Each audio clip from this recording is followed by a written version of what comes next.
Ya, selamat siang pemirsa Batam TV. Kembali lagi dalam Dinamika Politik bersama saya Putri Yulianti Amidi, Selasa 23 Juli 2024. Pemilihan kepala daerah sudah di depan mata. KPU beserta jajarannya telah bekerja keras untuk menciptakan pilkada yang dapat menciptakan pemimpin yang dapat membawa Batam lebih maju lagi. Dan kali ini kita akan membahas terkait kesiapan KPU dan saat ini sudah sampai mana sih progresnya untuk persiapan pilkada kita. Dan telah hadir di studio kita hari ini yang pertama ada Bapak Mawardi, Ketua KPU Batam sekaligus Ketua Divisi Keuangan Umum dan Logistik. Selamat siang Pak Mawardi. Siang Mbak Putri. Gimana kabarnya hari ini? Alhamdulillah sehat pagi yang cerah ini ya.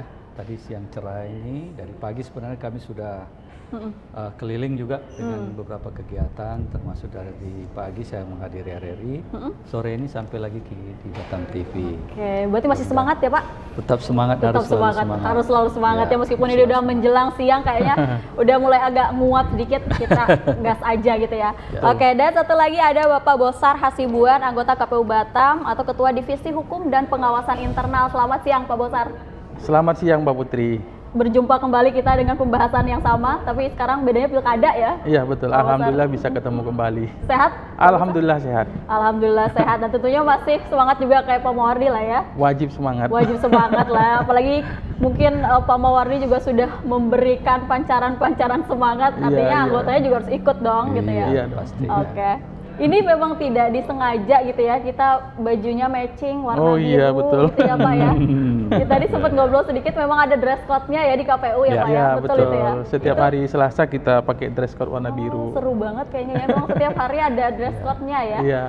Oke, nah ini jelang pilkada nih, tentunya masyarakat Kota Batam juga ingin mengetahui seberapa jauh persiapan yang sudah dilakukan oleh KPU, tentunya untuk bisa menciptakan pilkada di Batam yang sangat kondusif dan juga terkendali gitu ya. Mungkin saya ingin ke Pak Mawardi dulu deh. Pak Mawardi, sejauh ini bagaimana sih persiapan atau mungkin upaya-upaya yang dilakukan oleh KPU dalam menyongsong pilkada kita?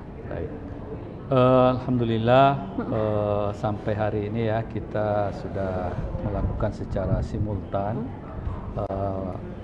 tahapan-tahapan pilkada, tentu merujuk ke regulasi yang ada di PKPU nomor 2 tahun 2024 tentang tahapan dan jadwal pemilihan gubernur, wakil gubernur, bupati, wakil bupati, serta wali kota dan wakil wali kota, di mana PKPU ini sendiri sudah ditetapkan di Januari ya, di pertengahan Januari. Dan memang dari regulasi yang ada menyatakan bahwa tahapan itu adalah dimulai dari perencanaan program dan anggaran serta penyusunan peraturan pelaksanaannya. Ini regulasi inilah sebenarnya yang mengawali tahapan kita. Dan tahapan ini terus kita gesa, kita lakukan sampai pada hari ini masuk kepada tahapan pemutakhiran data dan penyusunan daftar pemilih, di mana di PKPU tersebut dikatakan bahwa ada 2 subtahapan. Di pasal 3 disampaikan subtahapan ini mulai tahapan pertama adalah tahapan persiapan, tahapan persiapan dan tahapan penyelenggaraan. Nah, tahapan persiapan ini sebenarnya sudah masuk ke tahapan finalisasi, yaitu tahapan pemutakhiran data dan penyusunan daftar pemilih. Dan insya Allah nanti tahapan penyelenggaraan itu diawali dengan tahapan pencalonan. Dan sampai hari ini juga PKPU terkait dengan pencalonan juga sudah ditetapkan oleh KPU RI melalui PKPU nomor 8 tahun 2024 tentang pencalonan pemilihan gubernur, wakil gubernur, wali kota, bupati, wakil bupati, serta wali kota dan wakil wali kota. Dan kita sudah melaksanakan sosialisasi ya, tentunya dari berbagai basis ya, dari berbagai komunitas, baik itu komunitas perempuan sampai ke hinterland. Bahkan tadi baru sebelum di sini kami juga melakukan sosialisasi pendidikan pemilih ke forum kewaspadaan dini masyarakat atau FKDM, di mana anggotanya dari tokoh-tokoh masyarakat yang ada di RT RW yang ada di kecamatan yang ada di Kota Batam, 12 kecamatan yang ada. Artinya ini terus kami lakukan nanti sampai menjelang pelaksanaan hari H. Dan ini tahapan-tahapan ini tentu kami harus mengikuti juga arahan-arahan dari pimpinan kami dari KPU RI melalui KPU Provinsi tentunya. Dan saya kira tahapan yang sangat krusial nanti ya tentu masuk ke tahapan pencalonan. Karena pemilihan kepala daerah ruhnya kan di pencalonan. Tak ada pemilihan tanpa ada pencalonan. Gitu. Gongnya berarti di situ ya Pak Mawardi. Tapi ini kan sudah masuk tahapan pemutakhiran data pemilih. Sudah berapa persen kira-kira Pak tahapan pemutakhiran ini? Tahapan pemutakhiran ini kan sebenarnya prosesnya cukup panjang ya. Kalau tahapan coklit aja kita butuh waktu 1 bulan. Yang datang ke rumah-rumah, mendata masyarakat, tentu ini kan prosesnya dari DP4 yang diserahkan oleh Kementerian Dalam Negeri ke KPU, kemudian diturunkan ke KPU Provinsi, diteruskan ke KPU Kabupaten Kota, dan kitalah yang melaksanakan proses coklit itu. Selanjutnya tentu selama 1 hari ini dan hari ini kita sudah melakukan pencermatan, sudah mau finalisasi ya tahapan coklit, dan nanti akan ada penetapan daftar data pemilih hasil pemutakhiran DPHP namanya. Ini pun secara berjenjang ditetapkan mulai dari tingkat kelurahan melalui PPS, kemudian nanti ditetapkan di tingkat kecamatan, sampai kemudian proses ini terus bergulir, daftar pemilih sementara, perbaikan, kemudian outputnya di daftar pemilih tetap. Daftar pemilih tetap inilah yang nanti akan kami tetapkan di tanggal 22 ya, 22 September. Ya, lebih kurang bersamaan dengan penetapan pasangan calon, karena di hari yang sama sepertinya ya kami harus melaksanakan 2 tahapan itu. Gitu. Ada irisan ya antara tahapan pencalonan dan tahapan mutarli ini. Oke. Sejauh ini berarti sudah ada berapa data pemilihnya Pak untuk Batam nanti? Kalau data pemilih sesi coklit sudah 100%. Sudah 100% dari 890.242 ya pemilih yang sudah kita coklit dan sudah dinyatakan 100%.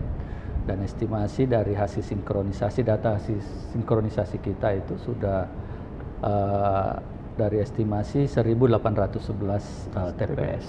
Gitu. Oke. Kira-kira ada penambahan nggak sih dari data total data pemilu legislatif kemarin dengan hari ini? Kira-kira, mungkin Pak Bosar? Ya baik. Memang kalau di pemilu legislatif kemarin itu kan sebanyak 851.000 sekian.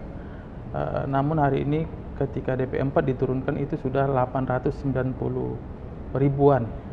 890.000 pemilih. Tentunya ada penambahan sekitar 38.000, hampir 40.000 penambahan daripada pemilu yang lalu begitu. Tentunya ini sangat signifikan sekali. Dan kita melihat memang penambahan ini karena memang banyaknya pemilih pemula di Kota Batam, lalu kemudian mungkin karena adanya pensiunan dini, pensiunan TNI Polri yang tadinya tidak bisa memilih, sekarang sudah bisa memilih begitu. Jadi banyak faktor yang bisa menambah DPT kita. Ditambah lagi kan Kota Batam ini kan kota yang sangat dinamis ya, penduduknya itu luar biasa, pertukarannya itu sangat cepat sekali dan pertumbuhannya juga sangat cepat sekali. Tentunya sangat wajar ketika ada penambahan jumlah penduduk seperti itu. Tapi datanya sudah mungkin kalau sudah mendapat datanya, kalau pemilih pemula sendiri sudah penambahannya kira-kira berapa persen Pak Bosar untuk pilkada kita nanti? Kalau untuk hari ini memang kita belum tetapkan ya, artinya kan memang ini terus bergerak, jadi sehingga ini belum kita persentasikan. Tapi kalau berkaca dengan pemilu yang lalu itu untuk pemilih milenial itu 60%. Milenial itu kan di situ berumur dari 17 tahun sampai dengan 40 tahun itu kan itu mencapai 60% begitu. Tentunya ini usia-usia yang produktif semua begitu. Oke. Artinya banyak sekali 60% ya Pak Mawardi. Artinya perlu juga dilakukan sosialisasi terhadap pemilih pemula juga untuk nantinya mereka paham terkait pilkada kita. Itu sudah dilakukan oleh KPU? Sudah, alhamdulillah kita sesuai dengan PKPU 9 terkait dengan partisipasi masyarakat, kita punya kewajiban untuk mensosialisasikan tahapan pemilu terkhusus kepada 11 basis pemilih. salah satunya di situ adalah pemilih pemula, pemilih milenial, begitu kan, kelompok masyarakat, terus kelompok masyarakat daerah pesisir dan segala macamnya begitu. Jadi ini juga sudah sosialisasi yang ke-10 kalinya kita. Kalau secara kelembagaan mensosialisasikan kepada 11 basis pemilih tersebut begitu. Udah 10 kali sosialisasi, artinya mungkin sudah bisa menakar lah seberapa efektif sosialisasi yang diberikan oleh KPU sendiri. Iya, ini evaluasi daripada pemilu-pemilu pilkada sebelumnya, di mana partisipasi pemilih di tahun 2015 itu hanya 58%. Tentunya ini juga jauh daripada harapan kita, dan kita berharap tentunya terus meningkat nih partisipasi masyarakatnya. Lalu kemarin alhamdulillah memang sedikit meningkat, walaupun dalam kondisi pandemi di tahun 2020 itu, namun partisipasinya lumayan naik begitu ya, dari yang tadinya 58% menjadi 64,25%. Tentunya ada kenaikan, namun kan harapan kita ini harus bisa mencapai target nasional lah begitu. Berapa target nasional Pak Besar? Ya, di atas 76%-an lah begitu.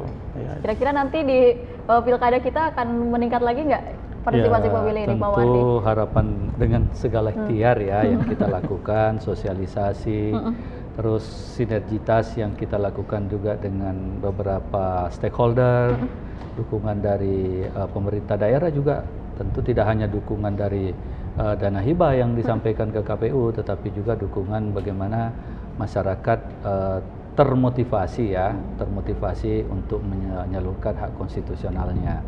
Karena target kita sih sebenarnya memang ya tidak muluk-muluk, sekitar 80%. Tidak muluk-muluk 80% ya. Artinya kalau kita coba breakdown dari 890.242 ya, kalau tidak salah 890.242, maka lebih kurang sekitar 71.000 memang harus menyalurkan hak pilihnya. Nah, ini memang kerja keras juga yang harus kami lakukan. Tapi kami optimis bahwa kalau melihat dari perjalanan pilkada ke pilkada dari 2015 kemudian 2020 di mana kita ada kondisi pandemik terus meningkat. Tentu dalam kondisi sekarang ini kan proses recovery lah ya, boleh bisa dikatakan bahwa semuanya sudah hampir berjalan normal dari sisi ekonomi, kemudian aktivitas kita juga sudah mulai lancar. Tentu ini akan memberikan dampak berkontribusi positif ya terhadap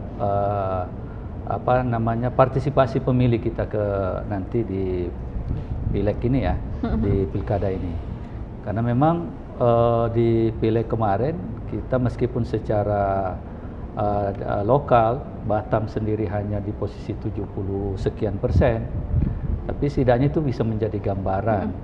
Apalagi ini memang kan pilkada ini kan sebagai salah satu bentuk wujud kedaulatan masyarakat di wilayah, di daerah, demokrasi lokal yang ingin kita laksanakan, di mana masyarakat bersentuhan langsung dengan apa yang menjadi hajatnya begitu untuk memilih pemimpin kita di daerah. Tentu ini bisa memberikan motivasi kepada masyarakat sehingga bisa berbondong-bondong lah nanti di hari H di 27 November dapat menyalurkan hak pilihnya. Tentu kami optimis dan segala ikhtiar yang kita lakukan ini bisa berkontribusi meningkatnya daftar partisipasi pemilih kita nanti. Gitu. Tapi ini terkait partisipasi pemilih, menurut Pak Mawardi dan juga Pak Bosar, seberapa berpengaruh sih mereka terhadap calon-calon yang maju nantinya? Kira-kira? Ini ya, partisipasi ini kan sebenarnya merupakan salah satu indikator ya suksesnya pemilihan kepala daerah, karena partisipasi yang tinggi itu kan artinya memberikan legitimasi terpilihnya seorang pemimpin. Makin tinggi tingkat partisipasi artinya semakin tinggi tingkat kepercayaan masyarakat atau publik terhadap calon yang dipilih. Kan begitu arahnya.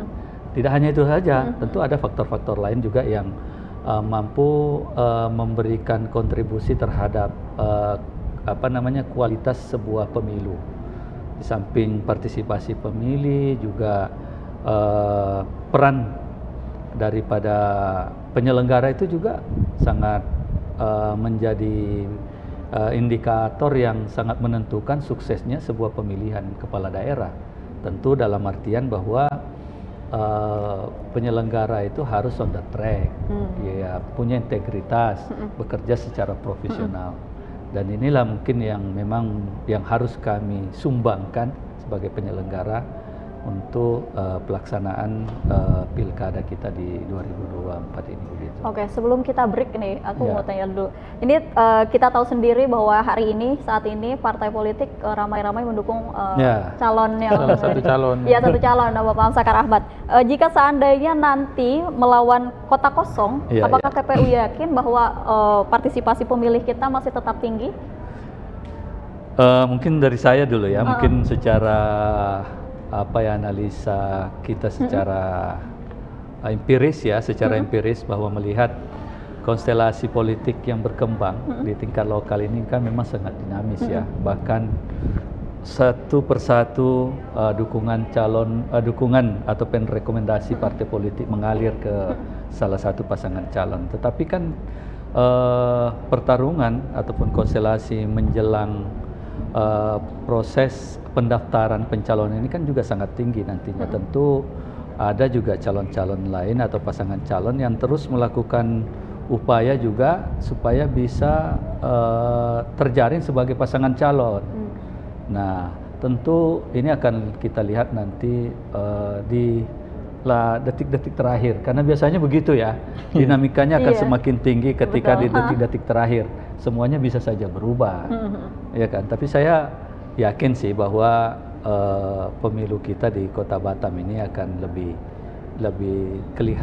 lebih demokratis lah ketika memang ada pasangan calon. Oke, artinya minimal dua pasangan calon ya, tidak harus melawan kota kosong. Istilah kota kosong ini kan sebenarnya agak sesuatu yang lain begitu ya. Kalau untuk Kota Batam, karena sepanjang sejarah pilkada di Kota Batam belum pernah terjadi seperti ini, meskipun ada di daerah lain yang muncul seperti itu. Dan bahkan informasi yang dapat kita akses, bahkan kota kosong yang menang. Kan ini sesuatu yang sedikit di luar nalar kita sebagai seorang pengamat, seorang yang bisa menganalisis ya. Artinya bisa saya simpulkan ketika melawan kota kosong, partisipasi pemilih akan menurun ya, Pak Mawardi, menurut Pak Mawardi sendiri?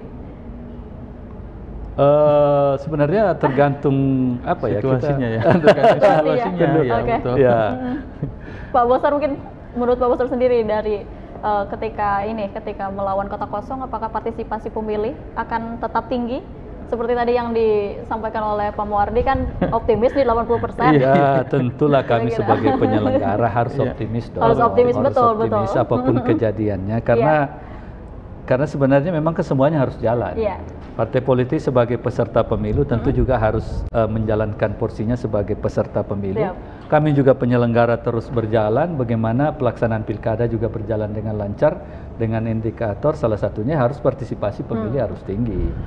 Ya, kalau saya sih menanggapi untuk pribadi saya sendiri, ketika contohnya terjadi kolom kosong, kalau istilahnya di KPU itu kolom kosong, tapi di masyarakat tahunya kan kota kosong begitu ya.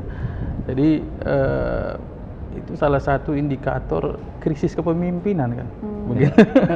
karena segitu banyaknya masyarakat Kota Batam, ya tentunya kan kenapa yang muncul hanya satu calon saja begitu kan. Ini harapan kita sih sebenarnya sehingga minimal 2 calon itu masyarakat bisa memilih, ya gitu kan. Masyarakat bisa memilih calon terbaiknya begitu.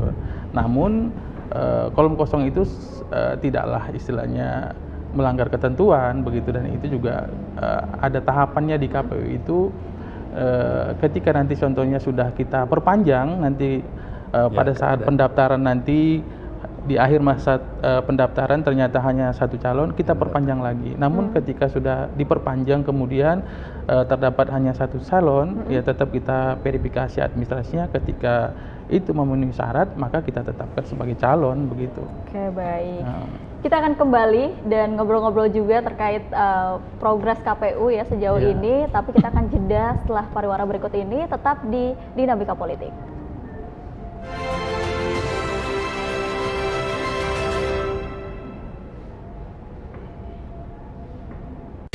Temukan pesona alam yang memukau, petualangan seru, dan kuliner lezat yang hanya ada di Batam. Dari aktivitas air yang mendebarkan, hingga destinasi wisata yang memanjakan mata, Batam punya semuanya. Jelajahi ikon-ikon kota yang mempesona dan rasakan kehangatan budaya lokal. Dan jangan lewatkan sajian kuliner Batam yang menggugah selera, dari seafood segar hingga hidangan tradisional yang autentik. Belanja puas di pusat perbelanjaan modern yang lengkap dan nyaman. Batam, destinasi sempurna untuk liburan yang tak terlupakan.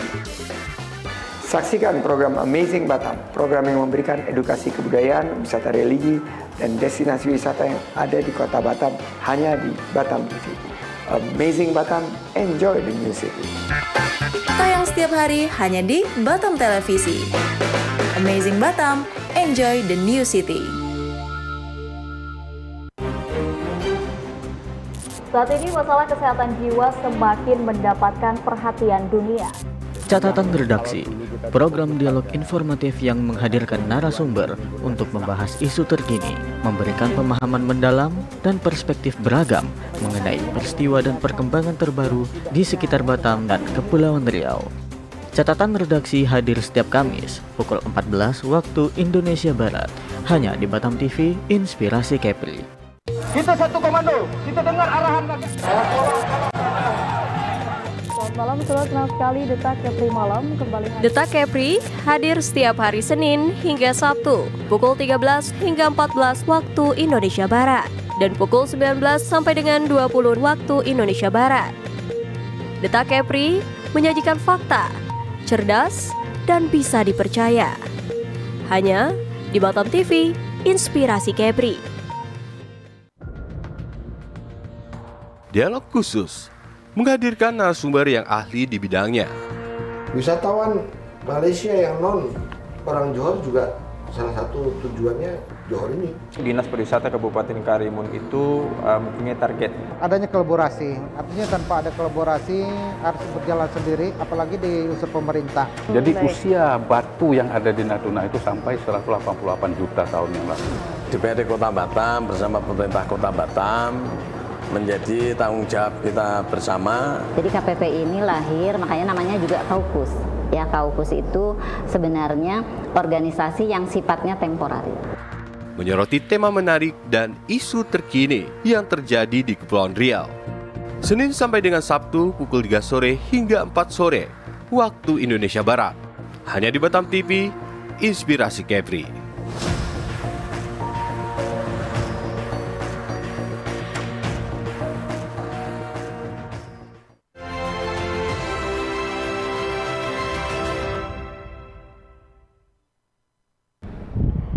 Ya pemirsa, Anda masih di Dinamika Politik dan masih dengan Pak Mawardi dan juga Pak Bosar nih.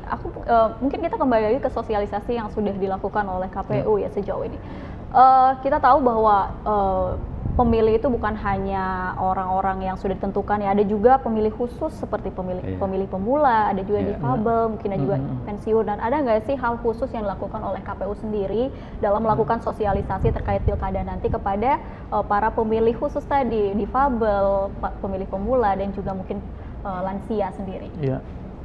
Ya, terkait dengan segmen disabilitas, baru saja 2 minggu yang lalu kita melakukan sosialisasi kepada teman-teman disabilitas. Tentunya ini juga menjadi kewajiban kita bahwa sesuai dengan asas daripada penyelenggaraan pemilu itu kan harus bersifat umum, tidak khusus begitu.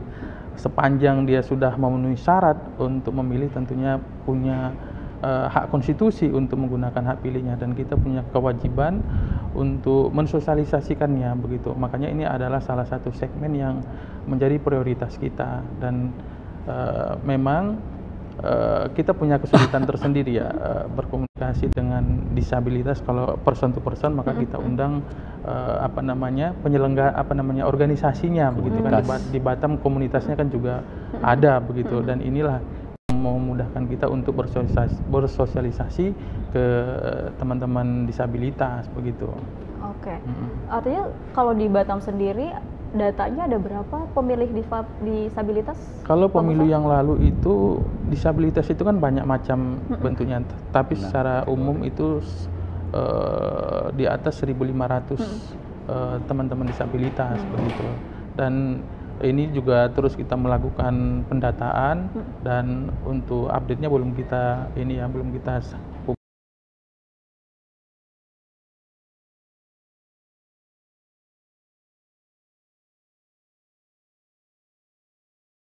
Itu hal apa sih yang ditekankan untuk para pemilih khusus, mungkin pemilih pemula, pemilih disabilitas, dan juga para lansia?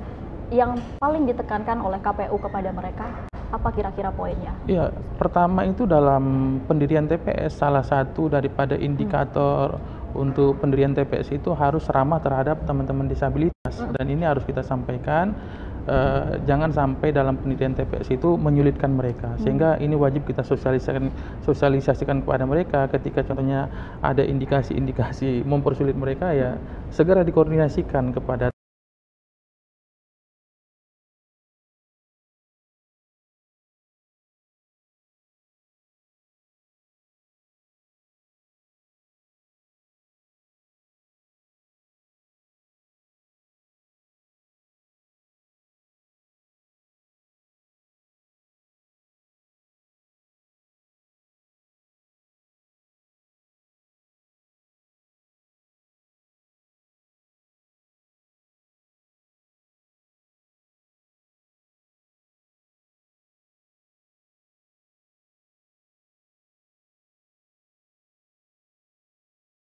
ini sudah dipanggil karena ada miskomunikasi, karena tidak tahu ketidaktahuan penyelenggara itu, sehingga ini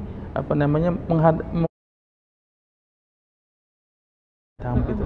Ini agak lama dia, seharusnya kita prioritaskan sebenarnya teman-teman disabilitas itu ketika sudah datang ke TPS. Dan ini nanti kita menjadi evaluasi dan kita tekankan kepada KPPS kita nanti agar memperbanyak papan informasi, ya, sehingga dia tahu.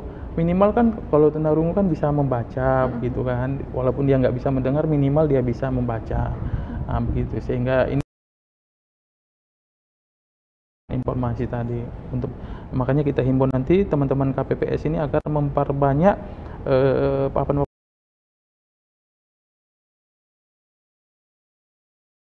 yang lalu seperti itu. Iya.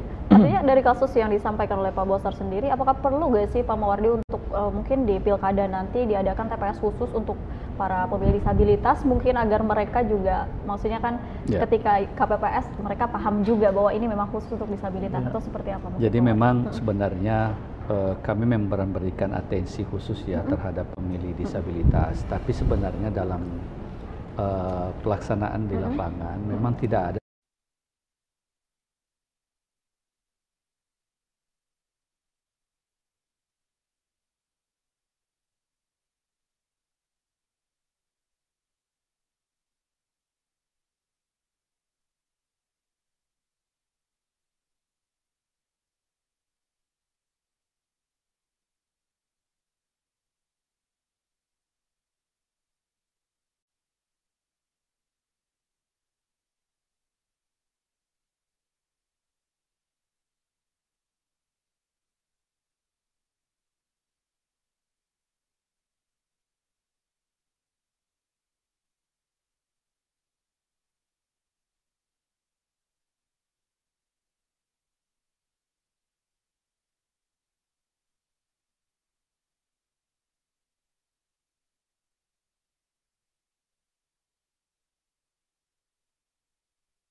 dan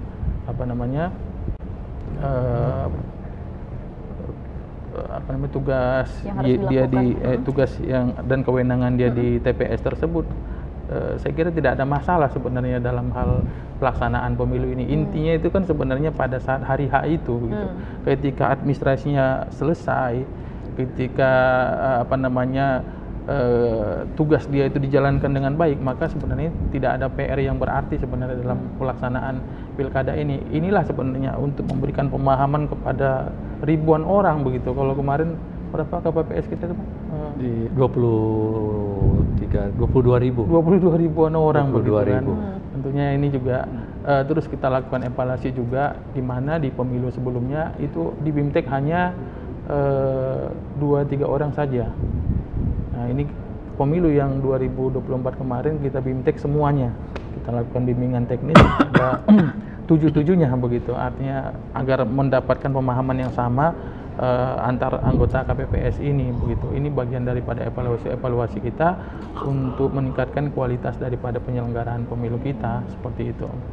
Oke, artinya bukan hanya pemilih juga yang diberikan edukasi ya Pak, tapi juga si penyelenggara itu. Artinya sejauh ini sudah dilakukan juga oleh KPU untuk memberikan edukasi tersebut, Pak Mawardi? Ya, tentu sebenarnya mulai dari proses rekrutmen badan ad hoc ya. Badan ad hoc ini kan mulai dari tingkat kecamatan PPK, kemudian kelurahan ada PPS, nanti ada KPPS lagi di tingkat pemungutan suara. Dan yang baru juga kita lantik kemarin tanggal 24 ya bulan lalu itu ada Pantarli. Juga ini kan memang selalu kita berikan pembekalan baik itu melalui BIMTEK maupun rakor-rakor yang kita selenggarakan. Dan ini terus kita lakukan baik pada saat mereka baru dilantik, kemudian kita juga melakukan pendampingan ketika proses ada tahapan-tahapan yang dilakukan. Ini secara terus-menerus kita lakukan sehingga apa yang menjadi kerja-kerja teman-teman di badan ad hoc juga bisa terukur dalam arti sesuai dengan regulasi yang sudah ditetapkan. Karena kalau regulasi ataupun ketentuan yang sudah ditetapkan tidak kita lakukan, tentu ini akan menimbulkan persoalan di kemudian hari. Baik itu gugatan ataupun mungkin ada temuan-temuan yang dilakukan oleh teman-teman Bawaslu begitu. Jadi harapan kita memang kita melakukan semacam pemahaman lah kepada teman-teman di badan ad hoc. Oke, terkait regulasi, menyinggung regulasi, tapi nanti kita akan bahas setelah jeda. Sebelum itu mungkin Pak Mawardi, tapi melihat apa yang sudah dilakukan oleh KPU khususnya kepada penyelenggara ya, seberapa paham mereka nantinya untuk siap dalam pilkada kita? Saya kira kami tetap optimis dan selalu selalu melakukan pendampingan ya. Dan sejauh mana mereka indikatornya ya, yang dimaksud ya indikatornya tentu tahapan-tahapan ini kan kewajiban kami sebagai penyelenggara ya di Undang-Undang Pemilu secara umum ya, Undang-Undang Pemilu nomor 7 tentang pemilihan umum itu kan salah satu kewajiban penyelenggara itu adalah melaksanakan tahapan tepat waktu. Jadi semua tahapan yang kita lakukan ini kan berbasis waktu. Jadi kalau tidak tepat waktu berarti itu indikatornya tidak berhasil. Ya, tapi alhamdulillah mulai dari proses perencanaan, kemudian pembentukan badan ad hoc. Pembentukan badan ad hoc itu juga merupakan tahapan. Kita sudah lewati itu sesuai dengan batas waktu yang timeline yang sudah ditetapkan oleh PKPU nomor 2 tadi. Kemudian masuk tahapan pemutakhiran data pemilih. Bahkan ada di situ juga tahapan pemantau pemilu ya. Pemantau pemilu. Nah, kita juga berikan ruang, kepada masyarakat yang ingin melakukan pemantauan dalam pemilihan kali ini. Juga di PKPU itu juga diberikan ruang terkait itu. Dan hari ini adalah tahapan pemutakhiran, nanti berakhir di tanggal 23 September ya. September. Jadi prosesnya tentu indikatornya saya kira itu terutama. Artinya kita melaksanakan tahapan ini tepat waktu. Begitu ya. Siap. Kita akan kembali setelah jeda pariwara berikut ini. Jadi pemirsa tetap di Dinamika Politik.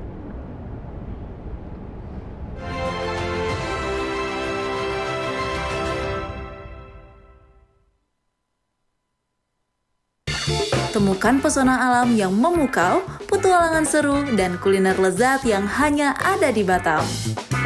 Dari aktivitas air yang mendebarkan, hingga destinasi wisata yang memanjakan mata, Batam punya semuanya. Jelajahi ikon-ikon kota yang mempesona dan rasakan kehangatan budaya lokal. Dan jangan lewatkan sajian kuliner Batam yang menggugah selera, dari seafood segar hingga hidangan tradisional yang autentik. Belanja puas di pusat perbelanjaan modern yang lengkap dan nyaman. Batam, destinasi sempurna untuk liburan yang tak terlupakan. Saksikan program Amazing Batam, program yang memberikan edukasi kebudayaan, wisata religi, dan destinasi wisata yang ada di kota Batam hanya di Batam TV. Amazing Batam, enjoy the new city. Tayang setiap hari hanya di Batam Televisi. Amazing Batam, enjoy the new city. Saat ini masalah kesehatan jiwa semakin mendapatkan perhatian dunia. Catatan redaksi, program dialog informatif yang menghadirkan narasumber untuk membahas isu terkini, memberikan pemahaman mendalam dan perspektif beragam mengenai peristiwa dan perkembangan terbaru di sekitar Batam dan Kepulauan Riau. Catatan redaksi hadir setiap Kamis pukul 14 waktu Indonesia Barat, hanya di Batam TV Inspirasi Kepri. Kita satu komando, kita dengar arahan. Selamat malam, senang sekali Detak Kepri Malam kembali hadir. Detak Kepri hadir setiap hari Senin hingga Sabtu pukul 13 hingga 14 waktu Indonesia Barat dan pukul 19 sampai dengan 20 waktu Indonesia Barat. Detak Kepri menyajikan fakta, cerdas, dan bisa dipercaya. Hanya di Batam TV Inspirasi Kepri. Expose Kepri. Program ini dirancang untuk memberikan sorotan khusus pada berita dan informasi dari berbagai sektor. Kedatangan Duta Besar India ini disambut oleh Kepala Dinas Pariwisata Kepulauan Riau. Usai ditambahkan sebagai Dato Sri Satria Wijaya Negara, Panglima TNI Jenderal Agus Subianto menyempatkan diri mengunjungi Pulau Penyengat. Dengan tujuan terjadi peningkatan kerjasama khususnya di sektor pariwisata dan perdagangan yang saling menguntungkan antara kedua belah pihak. Padan Karya Foundation 2 hadir dengan konsep yang begitu ceria dan kental dengan nuansa budaya Indonesia. Nongsa Resort Batam, yang merupakan gabungan beberapa resort yang berada di kawasan Nongsa Batam, menggelar acara Appreciation Night di Turi Beach Resort. Salah satu rumah sakit terkemuka di Cina yang dikenal dengan teknologi canggih dan metode pengobatan inovatifnya, secara resmi membuka kantor perwakilan di Batam yang memiliki relevansi tinggi dengan masyarakat Batam dan Kepulauan Riau. Tayang setiap hari. Batam TV, Inspirasi Kepri.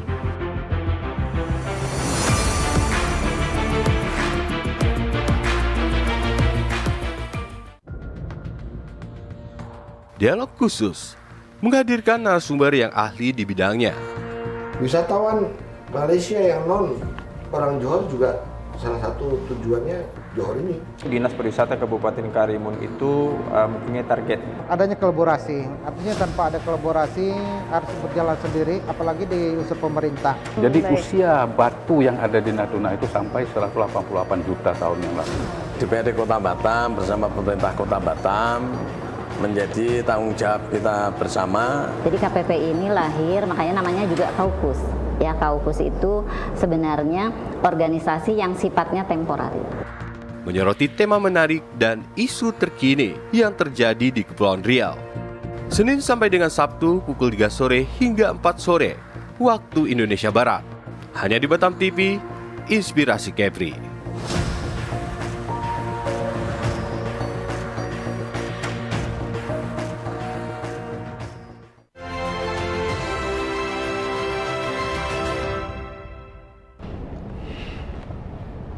Ya pemirsa, Anda masih di Dinamika Politik. Dan tentunya bersama dua narasumber kita, Pak Mawardi dan juga Pak Bosar. Mungkin Pak Mawardi tadi sudah dijelaskan saat ini sudah melalui tahapan ini, tahapan itu. Dari semua tahapan tersebut, kira-kira yang paling harus diantisipasi oleh KPU sendiri yang mana nih, Pak Mawardi? Jadi sebenarnya tahapan ini sih sebenarnya krusial ya. Tentu, tapi kalau saya lihat bahwa tahapan yang akan kita laksanakannya adalah tahapan pencalonan. Tahapan pencalonan ini adalah merupakan rohnya sebuah pemilihan. Karena di sana sih sebenarnya intinya, substansinya sebuah pemilihan itu kan di pencalonan. Sama dengan DPR ya, pemilihan pileg kemarin kan terpilihnya DPR, itulah substansi daripada pemilihan pileg dan pilpres. Tetapi tidak hanya itu, saya kira di samping tahapan pencalonan kan tahapan hari H, pemungutan dan penghitungan serta rekapitulasi itu juga tahapan yang sangat penting karena di situ ditentukan terpilihnya para calon-calon yang ikut berkontestasi nantinya. Nah, ini juga harus berjalan sesuai dengan aturan atau regulasi yang sudah ditetapkan. Ini juga memang harus kami antisipasi jauh-jauh hari karena tahapan pemungutan, penghitungan dan rekapitulasi ini sebenarnya yang biasa menyisakan persoalan-persoalan sampai harus ada sengketa, ya kan, penyelesaian sengketa, dan kami tidak menginginkan seperti itu, meskipun sebenarnya regulasi memberikan ruang terkait itu.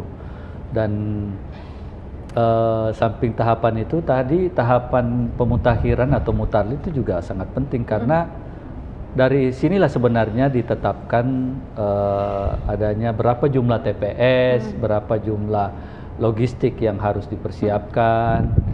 Dan logistik itu sendiri meskipun tidak masuk dalam tahapan, saya kira juga hal yang sangat penting, sangat menjadi penentu dalam proses pemilihan pilkada yang kita laksanakan. Bagaimana mungkin sebuah pemilihan kepala daerah, baik itu gubernur, wali kota, bisa berjalan tanpa logistik, ya kan? Nah, jadi logistik, kemudian tahapan hari H, pemungutan, penghitungan dan rekapitulasi ini saling terkait saya kira, dan semuanya tentu kami sebagai penyelenggara yang diamanatkan oleh KPU RI sejak Juni ya, kita Juni tahun lalu kita dilantik, tentu harus kami laksanakan sesuai dengan ketentuan dan aturan yang sudah ditetapkan begitu. Oke, disinggung sedikit sama Pak Mawardi, ada nanti takutnya ada sengketa gugatan. Mungkin Pak Bosar nih selaku divisi hukum, apa kira-kira yang perlu dipersiapkan jika memang nanti ada gugatan ataupun sejenisnya dalam seluruh tahapan pilkada ini, Pak Bosar? Ya, terkait dengan sengketa ini kan ada dua, ada sengketa proses, ada sengketa hasil. Kalau sengketa proses ini dalam masa tahapan itu prosesnya di Bawaslu. Kalau sengketa hasil itu prosesnya di Mahkamah Konstitusi. Nah, kalau sengketa proses ini juga ada potensi sebenarnya di tahapan pencalonan begitu. Makanya kita yang harus kita antisipasi itu ya benar-benar sesuai dengan ketentuan, berita acaranya juga harus lengkap begitu. Ini juga bagian dari berita acara itu adalah bagian dari pokok objek daripada objek sengketanya seperti itu. Ini yang harus benar-benar kita persiapkan dengan matang, baik itu dalam verifikasi administrasi syarat calonnya begitu. Ini juga harus benar-benar kita teliti begitu. Jangan sampai nanti kita salah menetapkan, tentunya akan ada proses sengketa sengketa proses begitu. Jadi ini yang harus kita antisipasi. Saya kira seperti itu untuk sengketa ini. Kita sudah berbicara banyak terkait tentunya ini adalah informasi yang memang ditunggu-tunggu juga oleh masyarakat, apalagi pemilih-pemilih kita di Kota Batam ya Pak Mawardi. Saya ingin memberikan kesempatan kepada Pak Mawardi dan juga Pak Bosar untuk closing statement terkait tema kita hari ini. Boleh mungkin dari Pak Mawardi dulu, silahkan Pak. Baik, terima kasih Mbak Putri melalui Batam TV ya dengan tagline-nya Inspirasi Kepri. Iya betul. Jadi berbicara masalah pemilihan kepala daerah secara serentak, tentu Batam menjadi sentral sentral. Kenapa? Karena memang Batam ini 60% pemilih ada di Batam, 60% TPS ada di Batam. Arti suksesnya pemilihan kepala daerah, baik itu gubernur maupun wali kota di Batam, tentu Batam menjadi indikator utama. Oleh karena itu, saya mengajak pada seluruh masyarakat kita, mari kita menjaga ya situasi yang kondusif. Tentu mari kita nanti di pelaksanaannya bersama-sama ya, supaya pelaksanaan pilkada ini dapat terlaksana dengan baik, tentu dengan partisipasi masyarakat yang tinggi dalam menyalurkan hak pilihnya. Kemudian tentu juga kami selaku penyelenggara bersinergi dengan beberapa stakeholder, baik itu dari kepolisian maupun TNI dan beberapa instansi ya yang terlibat dalam proses pencalonan nanti ini. Kan ada dari Dinas Kesehatan, kemudian Dinas Pendidikan dan BNN juga. Nanti tentu kami akan melakukan koordinasi ataupun komunikasi terkait dengan proses ini. Begitu. Baik, terima kasih Pak Mawardi atas closing statement-nya. Pak Bosar, silakan. Oke, baik. Tadi mungkin belum tersampaikan tahapan pencalonan ya. Di sini saya sampaikan bahwa tahapan pencalonan itu dimulai dari tahapan pengumuman pendaftaran calon, yaitu dimulai dari tanggal 24 Agustus sampai dengan tanggal 26 Agustus. Nanti kita akan umumkan baik itu di media cetak maupun media elektronik terkait dengan tahapan pendaftaran. Lalu masuk kepada tahapan pendaftaran, yaitu tanggal 27 Agustus sampai dengan tanggal 29 Agustus. Dan penetapan calon itu kita tetapkan di tanggal 22 September. Lalu kemudian masuk tahapan kampanye itu di tanggal 25 September sampai dengan tanggal 23 November. Lalu acara inti daripada seluruh rangkaian tahapan pilkada ini yang efektifnya 9 bulan sudah kita laksanakan nanti itu di tanggal 27 November ya.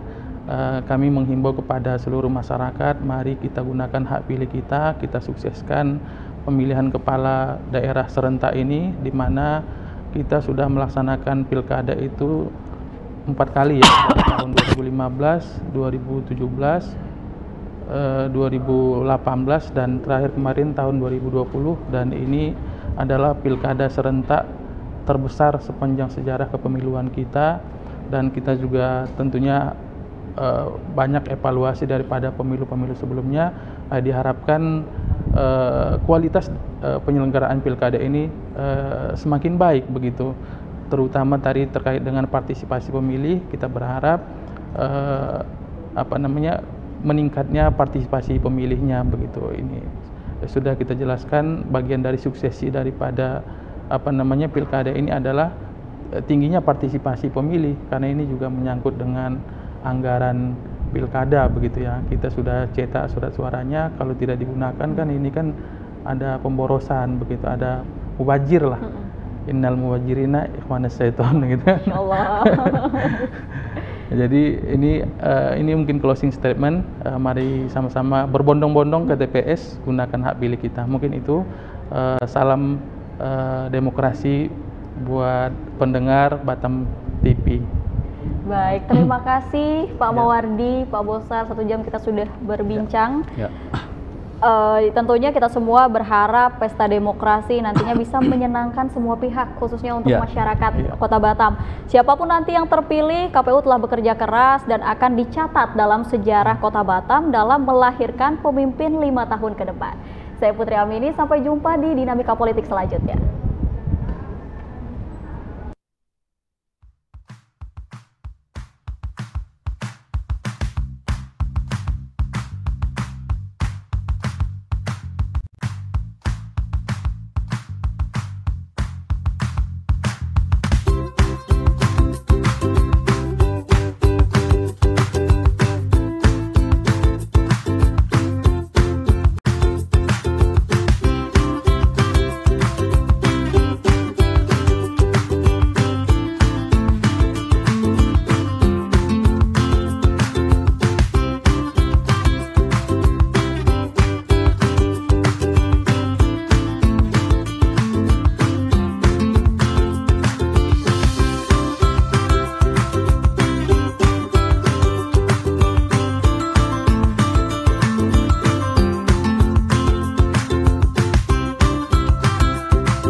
Batam TV, inspirasi Kepri.